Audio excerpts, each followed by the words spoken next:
സമാപത്തിന്റെ ഈ വേദിയിൽ ഇനിയൊരു തുള്ളൽ കവിതയുമായി എത്തുന്നു അനഘലക്ഷ്മി.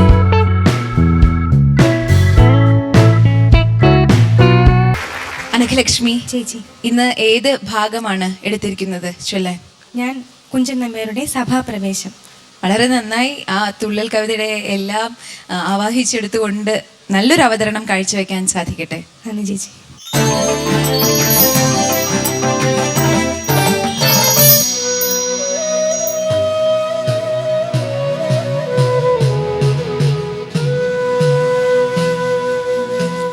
ദുര്യോധനനും സഹോദരന്മാരും ദൂരത്തു നിന്നു വരുന്നതു കണ്ടു.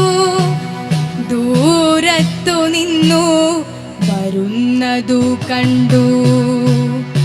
ധർമ്മധനുജന്റെ മാനസം തന്നിൽ സമ്മോദമേറ്റം വളർന്നു കിളർന്നു. സമ്മാനത്തിനുള്ള വട്ടങ്ങൾ കൂട്ടി സന്തോഷമോടെ വസിക്കുന്ന നേരം ദിവ്യസഭ തന്നിൽ വന്നു കരേറി ഭവ്യനായുള്ള സുയോധന ഭൂപൻ. വെള്ളസ്ഫടിക സ്ഥലങ്ങളിലെല്ലാം വെള്ളമുണ്ടെന്നൊരു ശങ്ക തുടങ്ങി. ഉള്ളിൽ വിളങ്ങുന്ന രത്നങ്ങൾ കണ്ടാൽ തള്ളിയലയ്ക്കുന്ന നീരെന്നു തോന്നും. നീരുള്ള ദിക്കെന്നുറച്ചു പതുക്കെ നീന്തുവാനുള്ളൊരു വട്ടങ്ങൾ കൂട്ടി നീരാളിപ്പട്ടു ചെരച്ചു കയറ്റി ധീരൻ പതുക്കെ പദം കൊണ്ടു തപ്പി. പിമ്പിൽ നടക്കുന്ന തമ്പിമാരെല്ലാം മുമ്പിൽ നടക്കുന്ന ചേട്ടനെ പോലെ ചന്തത്തിലുള്ളൊരു പട്ടുമുയർത്തി കുന്തിച്ചു കുന്തിച്ചു യാത്ര തുടങ്ങി.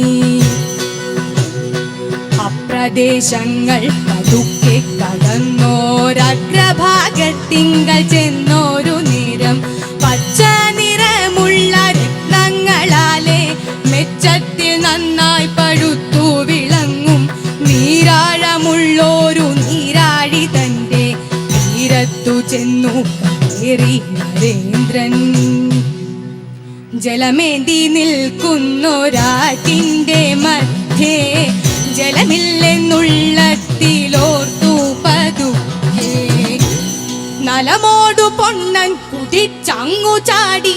നലമോടു പൊണ്ണൻ കുതിച്ചങ്ങു ചാടി. നിലവിട്ടു വെള്ളത്തിൽ വീണാശു മുങ്ങി.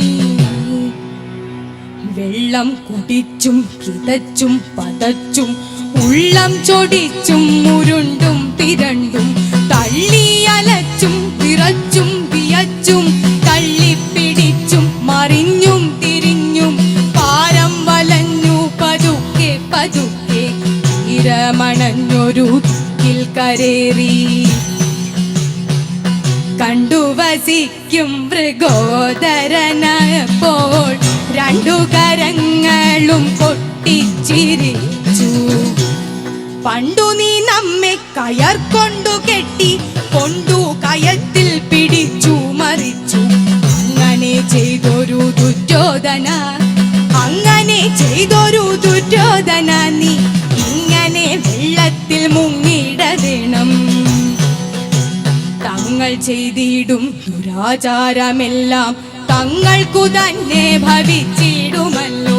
തങ്ങൾ ചെയ്തിടും ദുരാചാരമെല്ലാം തങ്ങൾക്കു തന്നെ ഭവിച്ചിടുമല്ലോ.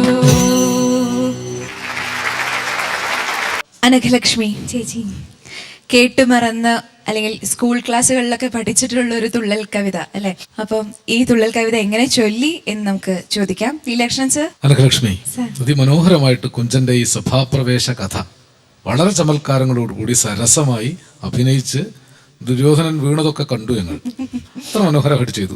വരികൾക്കൊന്നും യാതൊരു പരിക്കും പറ്റിച്ചില്ല. എത്ര സരസമായിട്ടാണ് പറഞ്ഞിരിക്കുന്നത് അല്ലേ? പാണ്ഡവർക്ക് വേണ്ടി മയൻ തീർത്തു കൊടുത്തതാണ് ഇന്ദ്രസഭയേക്കാൾ മനോഹരമായ ഈ സഭ. ആ സഭയിലേക്ക് സഭ കാണാൻ വേണ്ടി ക്ഷണിച്ചതാണ് ദുര്യോധനെയും കൂട്ടുകാരെയും. അപ്പോൾ കയറി ചെന്നപ്പോൾ തന്നെ ഒരു സ്ഥലത്ത് വെള്ളമുണ്ടെന്ന് തോന്നി. അങ്ങനെയാണ് അതിൻ്റെ തറയുടെ സംവിധാനം. വെള്ളമുണ്ടെന്ന് കരുതി കുന്തിച്ച് പതുക്കെ വെള്ളത്തിൽ ഇറങ്ങാൻ നോക്കി. അപ്പോൾ വെള്ളമില്ലാന്ന് മനസ്സിലായി. അപ്പുറത്തെ സ്ഥലത്ത് വെള്ളമുണ്ടായിരുന്നു. വെള്ളമില്ലെന്ന് കരുതി നേരെ അങ്ങ് പോയി. പിടയെന്ന് വെള്ളത്തിൽ വീണു, മുങ്ങി പൊങ്ങി ഉരുണ്ട് പരണ്ട് ശ്വാസം മുട്ടി വെള്ളം കുടിച്ചു. എല്ലാ വെപ്രാളങ്ങളും കണ്ട് മൃഗോദരൻ പണ്ട് തന്നെ കയത്തിലിട്ട് മുക്കിക്കൊല്ലാൻ ശ്രമിച്ച ദുര്യോധനൻ ഇങ്ങനെ വേണം എന്ന് പറഞ്ഞ് കൈകൊട്ടി ചിരിച്ചു. മഹാഭാരത യുദ്ധത്തിന് ഒരു കാരണം ഈ സഭാപ്രവേശമാണ്. അത് കണ്ട് ദ്രൗപദി കൂടി ചിരിച്ചതാണ് ദുര്യോധനന് സഹിക്കാൻ വയ്യാതെയായത്. ഇതിനാണ് സ്ഥലജലഭ്രാന്തി എന്ന് പറയും.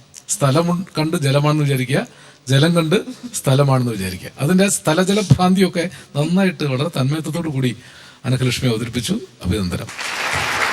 നന്ദി സർ. മുരുകൻ സർ. നന്നായിരുന്നു. നന്ദി സർ. മനോഹരമായിട്ട് അവതരിപ്പിച്ചു. ഓട്ടംതുള്ളലിൻ്റെ തന്നെ നിയതമായ ശൈലിയിൽ ചെറിയ ഏറ്റക്കുറച്ചിൽ വരുത്തി മനോഹരമായിട്ട് ചെയ്തു. താങ്കൾ ചെയ്തിടും ദുരാചാരമെല്ലാം, അത് ഒന്ന് ചൊല്ലിയോ. തങ്ങൾ ചെയ്തിടും ദുരാചാരമെല്ലാം തങ്ങൾക്കു തന്നെ ഭവിച്ചിടുമല്ലോ. ഇപ്പോഴും നമ്മുടെ പത്രങ്ങളും വാർത്തയൊക്കെ കാണുമ്പോഴും നമുക്ക് വർത്തമാനകാല രാഷ്ട്രീയ സാഹചര്യം വെച്ച് നോക്കുമ്പോൾ എത്ര അർത്ഥവത്താണല്ലേ ഈ വരികൾ. തങ്ങൾ ചെയ്തിടും ദുരാചാരമെല്ലാം തങ്ങൾക്കു തന്നെ അല്ലേ. അപ്പോൾ തീർച്ചയായും ഇങ്ങനെയുള്ള ഓർമ്മപ്പെടുത്തലുകളുടെ തന്നെ ഒരു വേദിയായി മാറുന്നു നമ്മൾ. ആശംസകൾ. നന്ദി സർ. അനഘലക്ഷ്മിക്ക് എത്ര മാർക്ക് ലഭിച്ചു ഈ തുള്ളൽ കവിത ചൊല്ലിയപ്പോൾ എന്നറിയാം. ലീലാകൃഷ്ണൻ സർ. അനഘലക്ഷ്മിക്ക് 50-ൽ 49 മാർക്ക്. നന്ദി സർ. മുരുകൻ സർ. അനഘലക്ഷ്മി, ഞങ്ങൾ ഏതെങ്കിലും ഒരാളിന് ഒരു ഏറ്റവും ഉയർന്ന മാർക്ക് നൽകണമെന്ന് ആഗ്രഹിച്ചു വച്ചിട്ടുണ്ട്. അത് നൽകാൻ കഴിയുന്നില്ല. 49. നന്ദി സർ. 100-ൽ 98 മാർക്ക് ലഭിച്ചു അനഘലക്ഷ്മിക്ക്. അഭിനന്ദനങ്ങൾ.